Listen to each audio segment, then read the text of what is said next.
Salut tout le monde et bienvenue pour une nouvelle vidéo.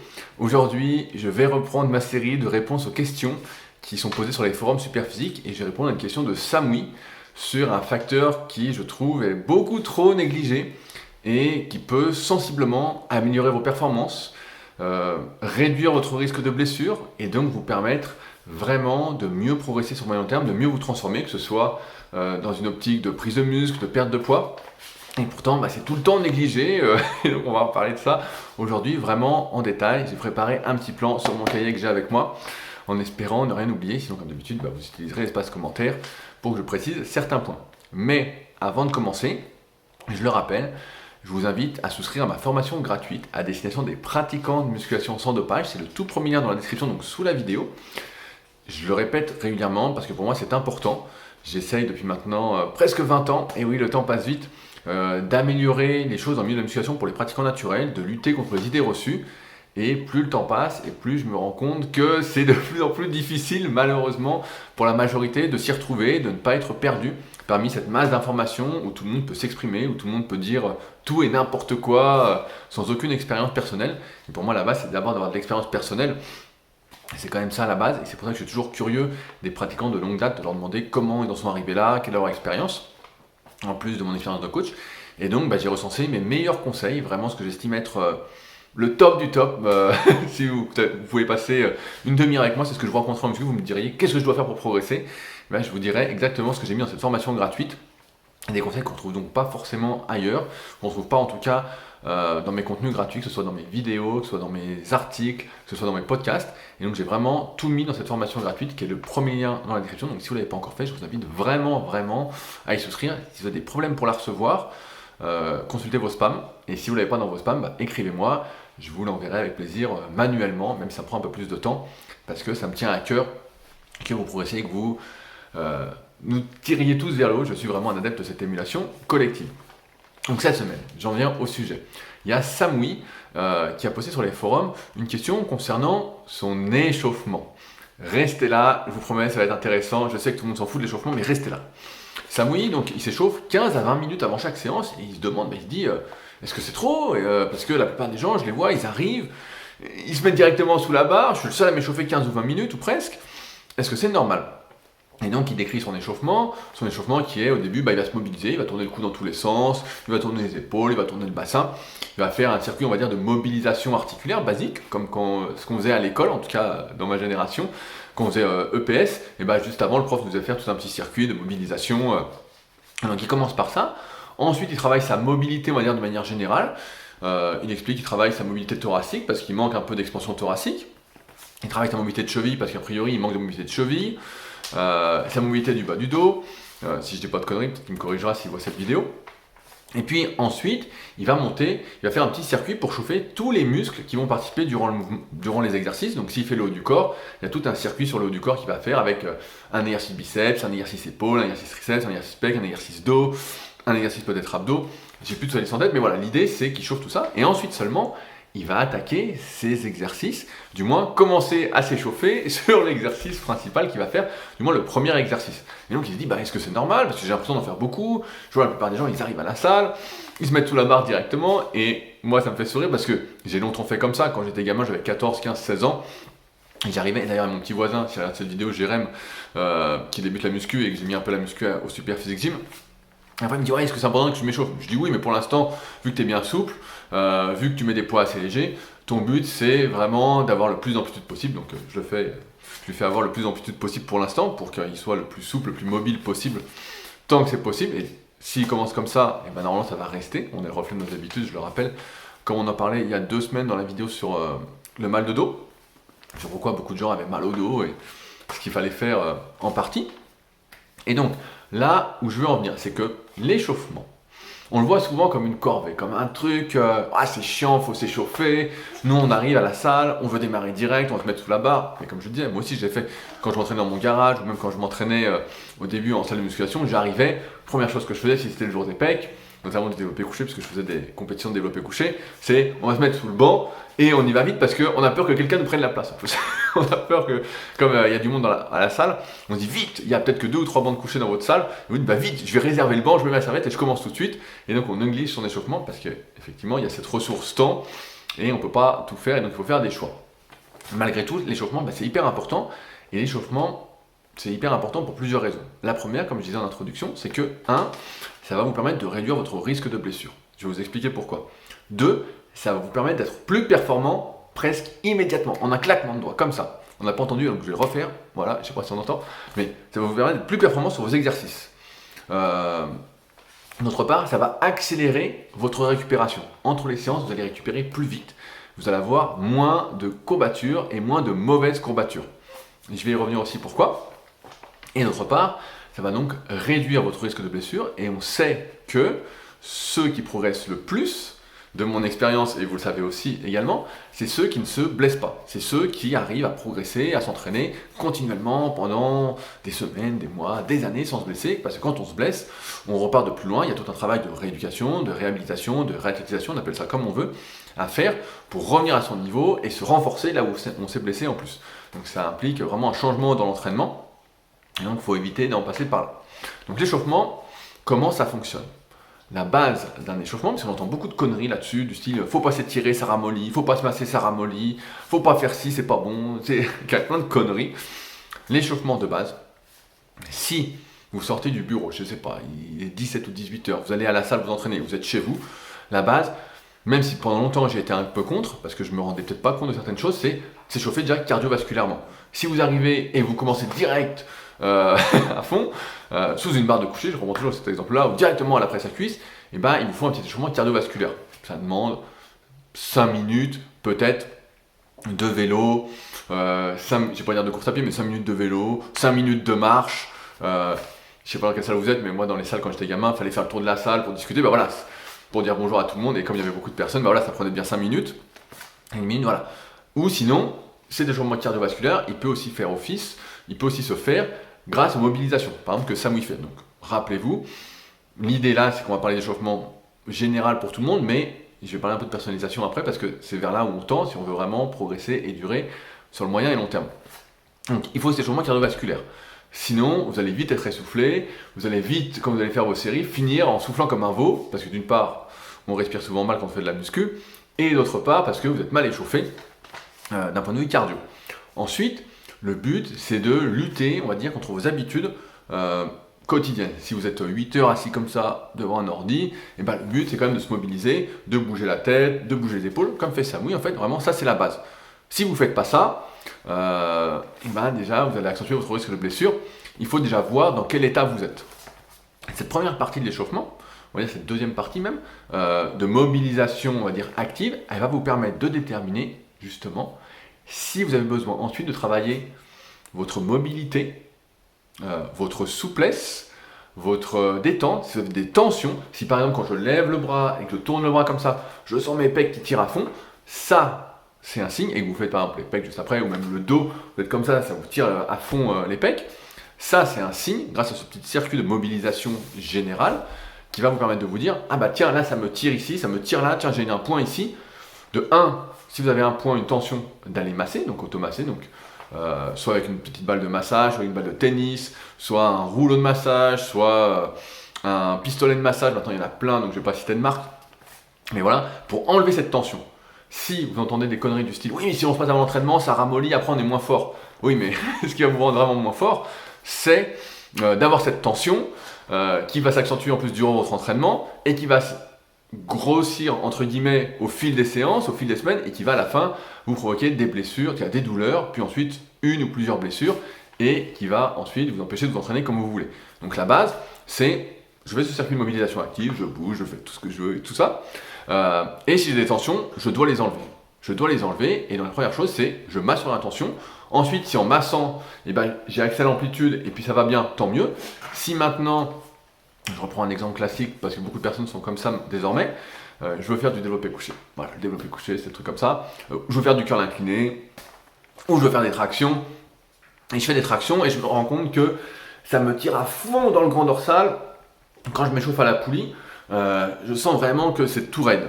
Je manque de souplesse. Par exemple, je ne peux pas lever le bras à plus de, je sais pas, 80 degrés, voilà, plus de, je me perds dans les chiffres, mais voilà, j'ai pas le bras parallèle au corps en haut, j'y arrive pas, je suis un peu devant, voilà, je sais pas si on voit, voilà, je suis un peu comme ça, vous avez l'image en tête, et ben là, c'est un intérêt d'aller faire des étirements pour le grand dorsal, pour relâcher le grand dorsal, parce qu'on sait que la souplesse, c'est beaucoup nerveux, donc on va travailler là-dessus, et si vous travaillez là-dessus, ensuite vous allez vous rendre compte qu'en étirant vos dorsaux, si c'est le problème, le nerf de la guerre ici, je ne vais pas trop rentrer dans les détails, mais pour que vous compreniez, et bien ensuite je vais pouvoir, si mon dorsal se laisse plus s'étirer, je vais pouvoir vraiment avoir le bras plus haut et pouvoir faire mes tractions à la poulie ou mes tractions à la barre fixe de manière beaucoup plus, on va dire, productive que si j'avais gardé ma tension dans le pec, si j'avais gardé un manque de souplesse, j'aime pas trop ce mot, mais on va dire ça comme ça, une tonicité trop accrue dans le grand dorsal, on peut dire ça comme ça aussi.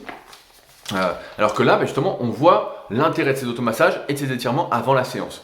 Ce qu'il faut surtout, c'est pas avoir la flemme de ça, et il faut, j'ai envie de dire, vraiment être à l'écoute de soi-même, parce que voilà, il y a cet échauffement cardiovasculaire, cette mobilité un peu active, on se bouge dans tous les sens, et si j'ai des tensions, parce que le but lors de l'entraînement, c'est quand même d'être au top de ses capacités, et si j'ai des tensions partout, des restrictions de mobilité, et ben forcément ça va impacter négativement la force que je peux produire. On sait que notre système nerveux, tout par delà notamment pour la force, et ben va limiter entre guillemets la force de l'influx nerveux si on a des tensions, si on a des raideurs, c'est pas le mot non plus, mais on va dire ça comme ça aussi.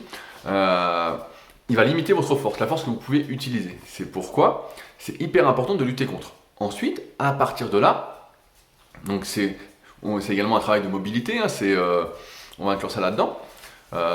Donc cette partie-là est vraiment propre à chacun. Important, c'est vraiment quelque chose à personnaliser par rapport à soi. Il n'y a pas d'obligation. Si vous faites ça et puis que tout va bien, n'allez pas masser, ça ne servira pas. Si vous n'avez pas de tension ou autre, vous avez accès à votre amplitude, pas besoin de faire de mobilité. Pas besoin non plus. Par contre, j'en doute aussi, parce que moi j'en suis là aussi, on a tous des restrictions, des fois on ne sait pas pourquoi on a un petit point dans le dos, on a un petit point ici, on a un petit point dans le biceps, on dit ah tiens, j'ai pas bien récupéré, j'ai porté un truc n'importe comment, j'ai une fatigue, voilà, il y a plein de raisons qui peuvent expliquer ça. Donc vraiment, il faut faire ça. Ensuite, à partir de là, il faut chauffer un petit peu, faire circuler le sang dans toutes les articulations, les tendons, les muscles qui vont participer sur les exercices.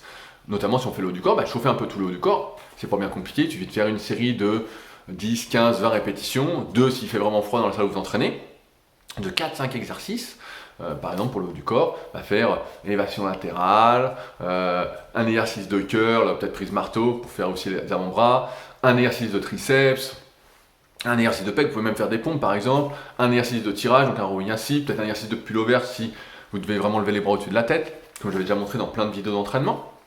Voilà, ça c'est la base, ça vous prend, allez, 4 minutes, 5 minutes maxi. À partir de là, parce que l'échauffement, là on a vu, c'est l'échauffement articulaire tendineux, c'est l'échauffement cardiovasculaire, il y a maintenant l'échauffement spécifique, parce qu'on cherche aussi durant l'échauffement à s'échauffer d'un point de vue nerveux. Et d'un point de vue nerveux, ça veut dire qu'une fois qu'on est là, on attaque notre développé couché, voilà, c'est l'exemple, on attaque, je sais pas, le squat, ou le rowing, ou les tractions, et bien là, on va effectuer une montée progressive en charge sur l'exercice.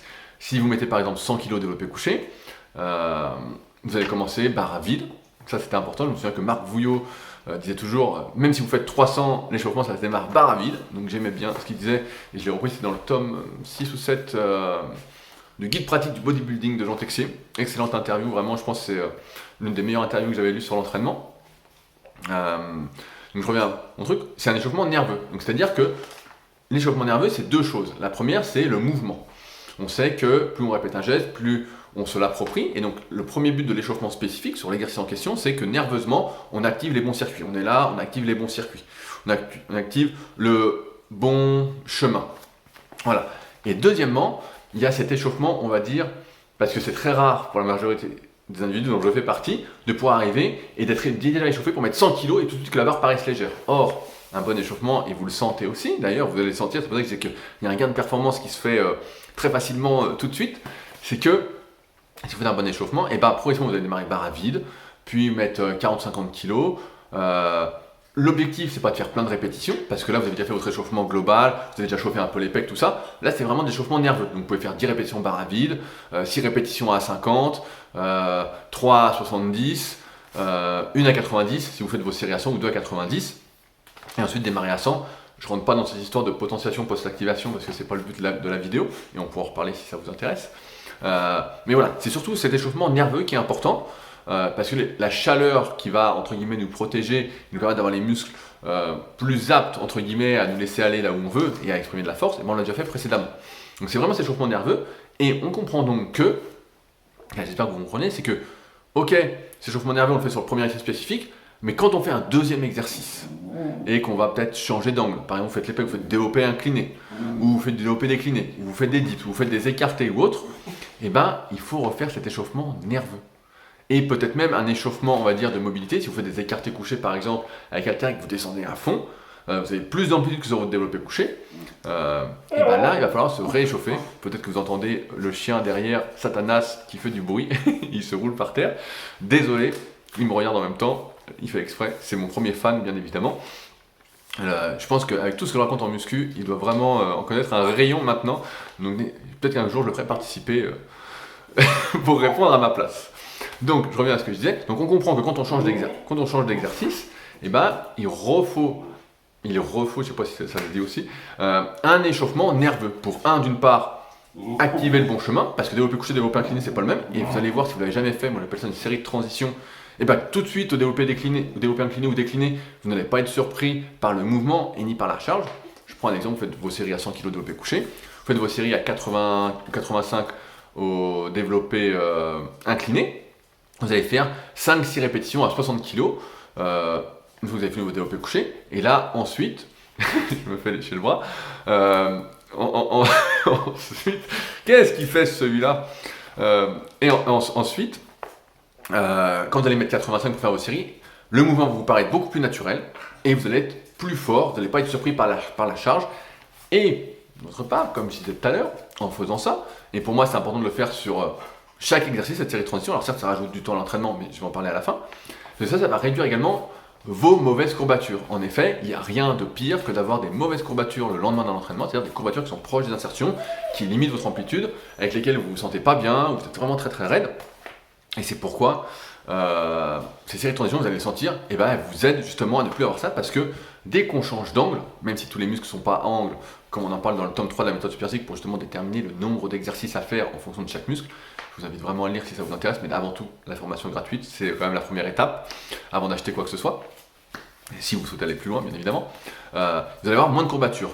Et donc, là où je veux en venir aussi, c'est que parfois, on a des grosses courbatures après l'entraînement et on se dit « Ah, je comprends pas, j'ai pas hyper forcé et tout » parce qu'on est mal échauffé. Et je me souviens justement des anecdotes là-dessus de Florence sur les forums Smart Weight Training, les anciens forums Super Physique, donc avant Super Physique, qui elle justement s'échauffait même à l'électrostimulation avant. Et j'avais mon pote Cédric, je sais pas si il y a cette vidéo aussi, qui est préparateur physique, que vous avez vu la semaine dernière dans la vidéo sur les tests, qui lui aussi avait essayé l'échauffement à l'électrostimulation et m'avait parlé de ça, qu'il avait moins de courbatures après, parce que souvent on prend un muscle entre guillemets trop à froid, on croit qu'on est bien échauffé, et là vous vous rendez compte avec tout ce que je viens de dire que finalement on s'échauffe tous comme des bras cassés, et qu'il faut accorder un peu plus de temps à l'échauffement.